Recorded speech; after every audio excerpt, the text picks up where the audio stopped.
So the word conscious stems from the Latin translation to know oneself, to be aware of oneself. And self does not refer to, oh, I'm an actor, or I'm a writer, or I'm some legendary entrepreneur.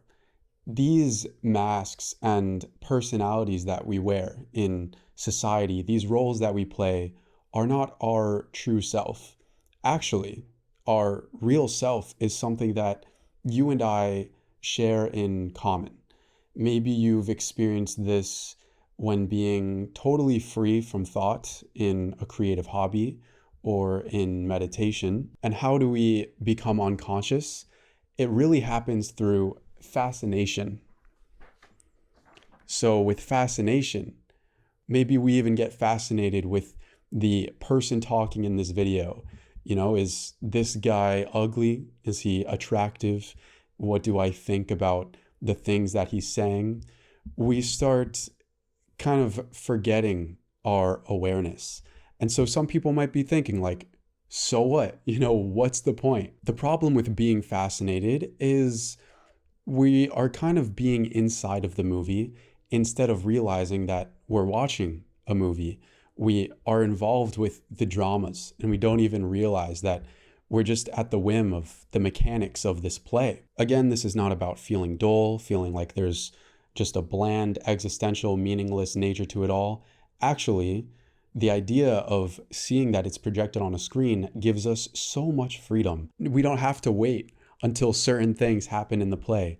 We don't have to rely on what is going on, because at all times we have this option to be centered, to be in peace, instead of being dependent on things that we can't control. So with our essence, this is our purpose. Our essence is our purpose, because if we lose the sight of our essence, we stop building this connection to our essence, and we dig this deeper fascination with what is more delusional. Because think about fascination, the things that we get fascinated with, do they ever last? So I'm gonna just talk about the primary ways in which we find ourselves becoming unconscious and just getting fascinated. So the first thing is with people. Who is the first person that we probably find ourselves being fascinated with more than anyone else? Our own body of skin and organs. Do I look good in these clothes? Is my hair okay?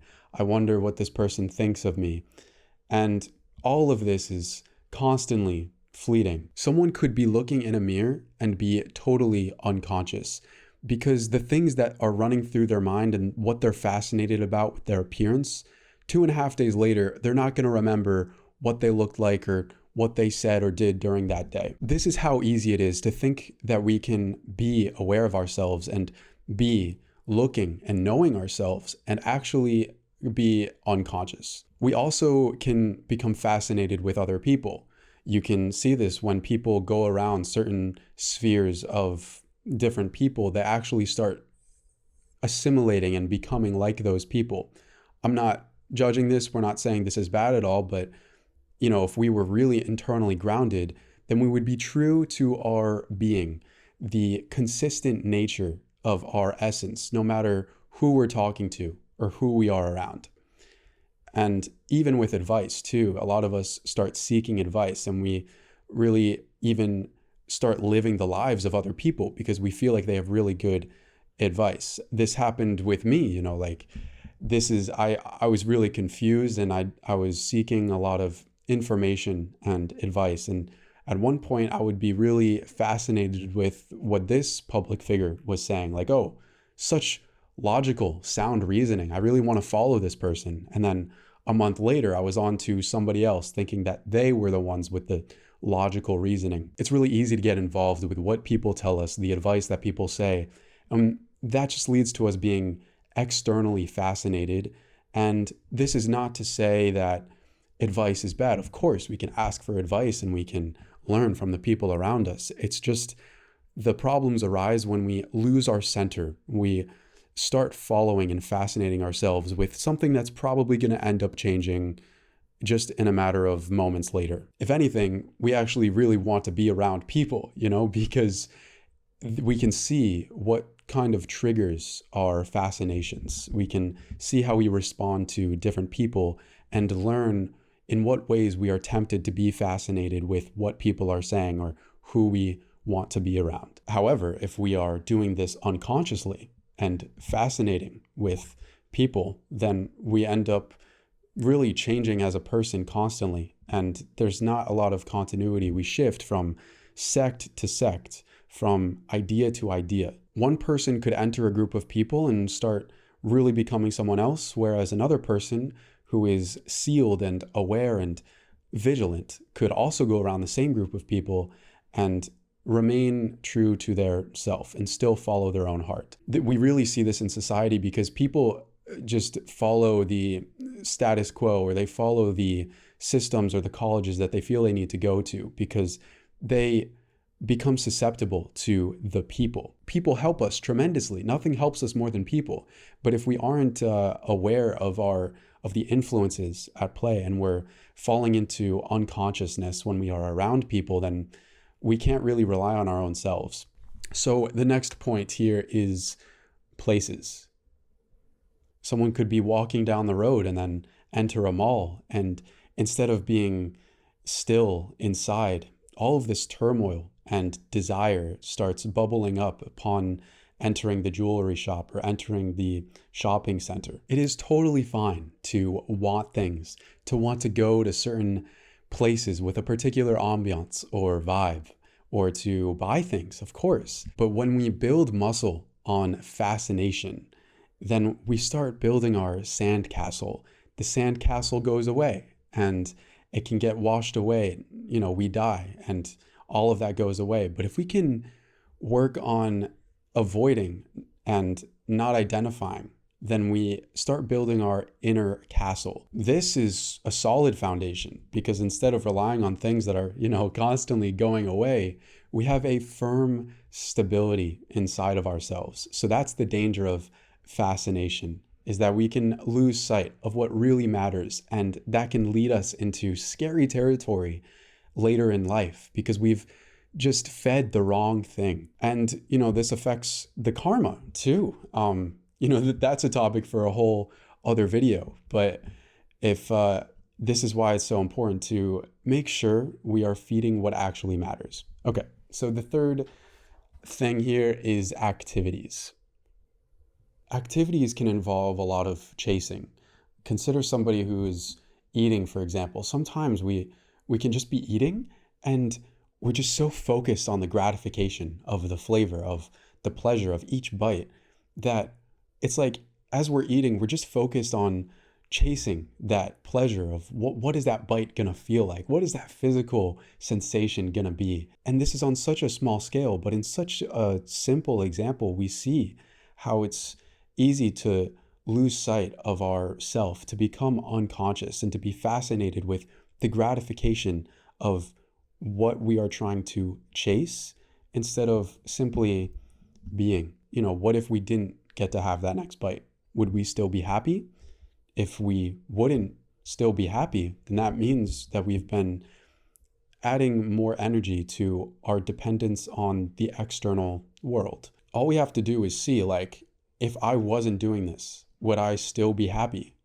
A lot of the time, if we are really thinking and fascinating with what is going to be next, instead of the space between the contents, that's a recipe for disaster, basically. Because what does that mean? That means we aren't being whole within ourselves, and we're putting our eggs into something that is temporary and fleeting. So this is why I really want to hammer in this sandcastle idea.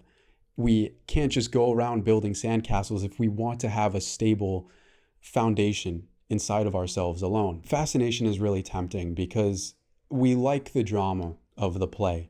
There's releases of pleasure. There's the mechanics of the pain involved, of the highs and the lows. So it takes a sort of courage to say, you know what, I'm not going to rely on the plays and the actors going on in the movie.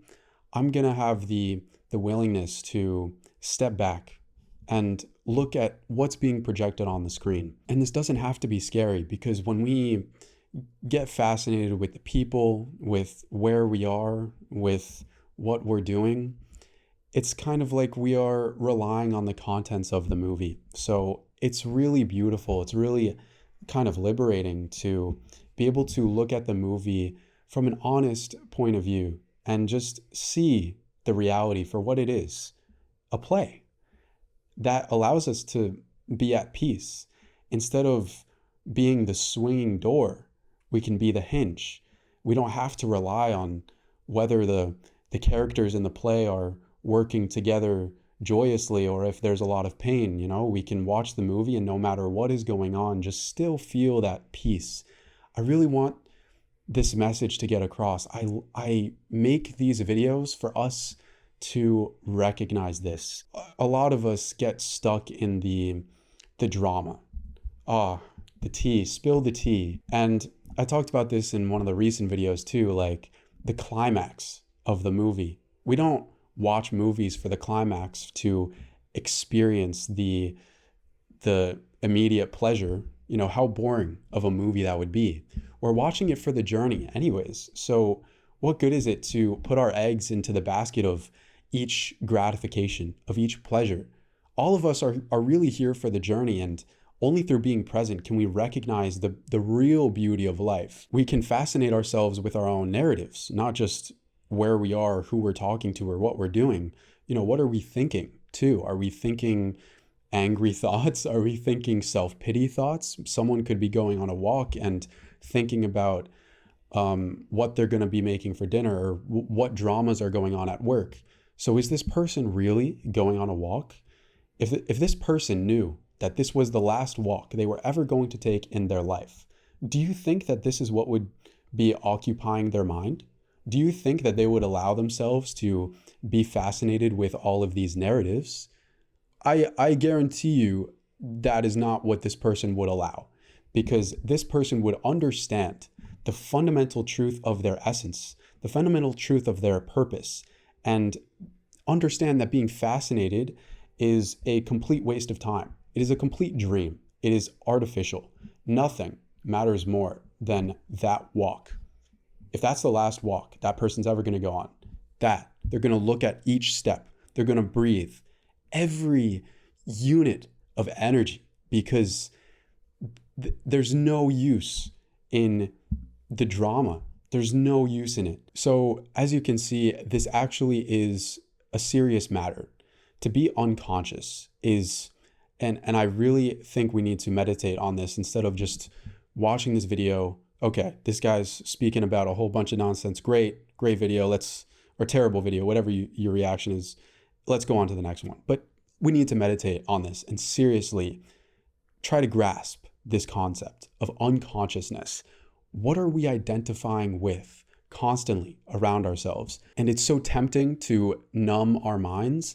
But as we seek escape, we really start to fall into dreams. This is called unconsciousness. Again, we can experience life. We want to feel all of life. We want to experience it all. We experience the movie, but we don't rely on all of the characters and the plays and the scenes of the movie. We still experience it, but we simply watch it so that we can stay rooted in the awareness of what it actually is. It's a play. So that's the message. Maybe you're going on social media. Take note of what you're identifying with. What are your reactions? Are you feeling sad or envious or excited by certain people that you watch? Are you watching the content because you're growing and connecting more with your heart? Or are you watching certain content because you're feeding unconscious desires? And when you go places, are you losing yourself in those places? Are you forgetting the awareness that permeates your whole experience? And when you're doing things, are you doing things, or are you waiting for each bit of gratification as you do things and forgetting about the infinite beauty of this space between? So we can look at the places, the people, and the things around us, and also our own inner narratives. Keep an eye out. keep our eyes peeled for our fascinations. So there's a story about this jar of fruit in the jungle, and there are a bunch of monkeys in the jungle, and a monkey sees this jar of fruit and it's like, oh my gosh. He grabs the fruit from the jar, but because his fist is clenched, he can't take his hand out of the jar.